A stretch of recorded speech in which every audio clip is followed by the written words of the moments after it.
আপনারা গণভোটের আলোচনায় তারেক রহমানের বক্তব্যটা দেখেছেন, মানে গণভোটের চাইতে আলুর দাম পাওয়াটা জরুরি, তাই না? দেখেন, আলু চাষ করে আলু চাষিরা এবার প্রায় হিসাব যা বলে কম বেশি যেই স্ট্যাটিস্টিক্স যতটুকু পাওয়া গিয়েছে প্রায় ৩,০০০ কোটি টাকার যে লোকসান তার আশঙ্কা তারা করছেন। ৩,০০০ কোটি টাকার মতন লোকসান হতে পারে। অপরদিকে আমরা দেখি যে দু একটি রাজনৈতিক দলের আবদার মেটাতে গিয়ে কথিত গণভোট যদি করতে হয়, রাষ্ট্রকে আলু চাষিদের যে ৩,০০০ কোটি টাকা পরিমাণের গড়ছা, এই গণভোট কথিত গণভোট করতে হলে রাষ্ট্রকে প্রায় সমপরিমাণের টাকা গচ্ছা দিতে হবে।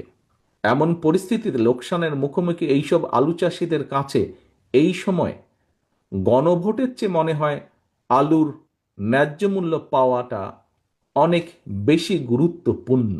গণভোট উনি চান না, হইতেই পারে উনি পলিটিক্যালি চান না, সেটা একটা পলিটিক্যাল ব্যাখ্যা দেন, কোনো অসুবিধা নাই।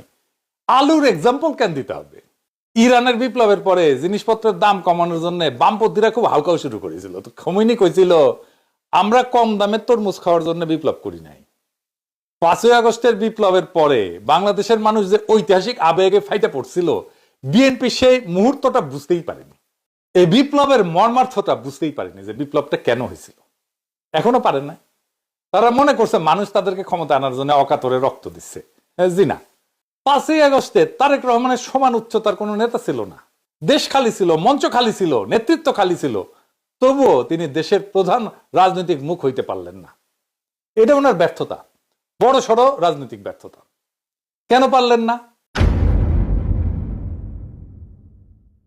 কেন পারলেন না এটার উত্তর লুকায় আছে ওই দুইটা বাক্যে। একটা হইতেছে খমিনির, একটা হইতেছে তারেক রহমানের। দুইটা ভিন্ন সময়, ভিন্ন বিপ্লব, ভিন্ন কল্পনার মধ্যে। যখন বামপন্থীরা তরমুজের দাম কমা, খাবার দাবারের দাম কমা এই কইতেছিল ইরানের বিপ্লবের সময় বাজার নিয়ন্ত্রণ করো, তখন খমিনি এক বাক্যে পুরা জাতির রাজনৈতিক মেরুদণ্ডকে সংজ্ঞায়িত করে দিছিলেন যে আমরা সস্তায় তরমুজ খাওয়ার জন্য বিপ্লব করি। মেসেজ পরিষ্কার, জাতি রক্ত দিছে, শহীদ হয়েছে, জাতীয় আত্মমর্যাদা পুনরুদ্ধার করছে। তাদের সংগ্রাম কখনোই বাজারের খুচরা দামের মধ্যে আটকাই ছিল না।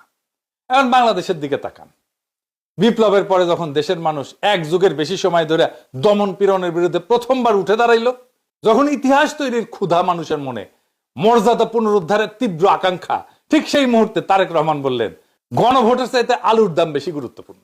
এটাই বিএনপির মূল ভুল। মানুষ ইতিহাস চাইতেছে আর তারা দিতেছে আলুর দাম। মানুষ চাইছিল রাজনৈতিক সার্বভৌমত্ব, তারা দিচ্ছে আলুর দাম।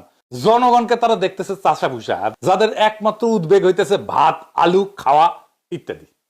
এইটা বিএনপির না বোঝার সমস্যা না, এটা তাদের চারপাশে যারা জমছে আর কি, হ্যাঁ, জামাই কোটার বুদ্ধিজীবীদের ওদের রোগ। যারা মনে করে বাংলাদেশের মানুষ রাজনৈতিক প্রাণী না, তারা কেবল খায়, ঘুমায় আর ভাত খাইতে চায়।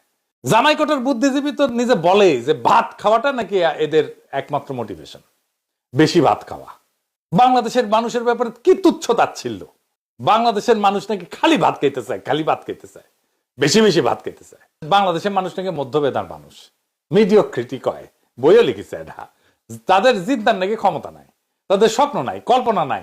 এই মানুষগুলা দুনিয়া কাঁপায় এটা বিপ্লব করে ফেললো, আর এই মানুষ নাকি খালি ভাত খাইতে চায়। এই মানুষের কোনো আত্মমর্যাদা নাই, কোনো ঐতিহাসিক আকাঙ্ক্ষা নাই, কোনো রাজনৈতিক উচ্চাসা নাই। বিপ্লব তো কখনো ভাতের আকাঙ্ক্ষায় জন্ম নেয় না, এটা খোমেনি জানতেন, উনি বুঝছেন। সেই জন্য রাষ্ট্রীয় সার্বভৌমত্ব, জাতিগত মর্যাদা, পলিটিক্যাল স্পিরিচুয়ালিটি, এটার উপরে পুরো বিপ্লবকে দাঁড় করাইছিলেন।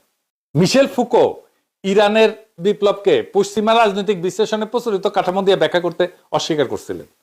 তার দৃষ্টিতে ইরানের বিপ্লব ছিল এমন একটা ঘটনা যেখানে রাজনৈতিক সংগ্রাম কেবল অর্থনীতি, দারিদ্র বা রাষ্ট্রবিরোধী ক্ষোভের উপরে দাঁড়াইছিল না, বরং মানুষ অন্যভাবে বাঁচতে চায়। এই গভীর নৈতিক এবং আধ্যাত্মিক তাড়না থেকে আন্দোলন গড়ে উঠছিল। আমরাও অন্যভাবে বাঁচতে চাই, বাংলাদেশের মানুষও অন্যভাবে বাঁচতে চায়, জন্যই বিপ্লব করছিল, রক্ত দিছিল। 2024-এ হাসিনাকে উৎখাত করছিল।